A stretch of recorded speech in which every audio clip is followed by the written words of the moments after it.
చూడండి, ఇక్కడ ఎవడైనా రాని తొక్కి పడేస్తాం. అసలు ఈ ర్యాలీ ఉద్దేశానికి ఆ ప్లే కార్డులో ప్రదర్శించిన దానికి ఏమైనా సంబంధం ఉందా అని చెప్పేసి అడుగుతా ఉన్నాను. అంటే రైతులు తొక్కి పడేస్తారా, లేకపోతే రైతులు ప్రజలను తొక్కి పడేస్తారా? ఒకసారి రైతు సోదరులు కూడా ఆలోచించాలి. ఏదైతే రైతుల ముసుగులో, వ్యవసాయం ముసుగులో ఇటువంటి విధ్వంసకర రాజకీయాలు చేసే వాళ్ళని రైతు సోదరులు గమనించాలని చెప్పేసి మనం చేస్తాం. ఎందుకంటే సమాజంలో ఉన్నత విలువలు కాపాడేది రైతు సమాజం, అది అందరికీ తెలిసిందే.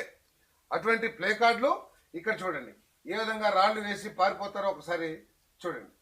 చదిగోండి, రాళ్ళు ఏ విధంగా వేస్తున్నారో ఒకసారి ఆలోచించేయండి. అంటే ఆ విధంగా రాళ్లు వేస్తూ ఉంటే, మహిళల మీద, పోలీసుల మీద రాళ్లు వేస్తూ ఉంటే ప్రభుత్వం చూస్తూ ఉండాలా అని చెప్పేసి నేను ప్రశ్నిస్తా ఉన్నాను. ఇందాక ఒక అబ్బాయి గళ్ళ చొక్కానో లేదా రంగు చొక్కానో వేసుకున్న అబ్బాయి, ఇప్పుడేమో తెల్ల చొక్కా వేసుకున్న అతను ఏ విధంగా అక్కడక్కడ మనుషులు పెట్టి రాళ్ళు యూజ్ చేస్తున్నారో ఒకసారి చూడమని చెప్పేసి మనం చేస్తా ఉన్నాను నేను. ఇదిగోండి, ఇతను ఒకడు, ఇంకొక విజువల్స్ లో వేరే అతను.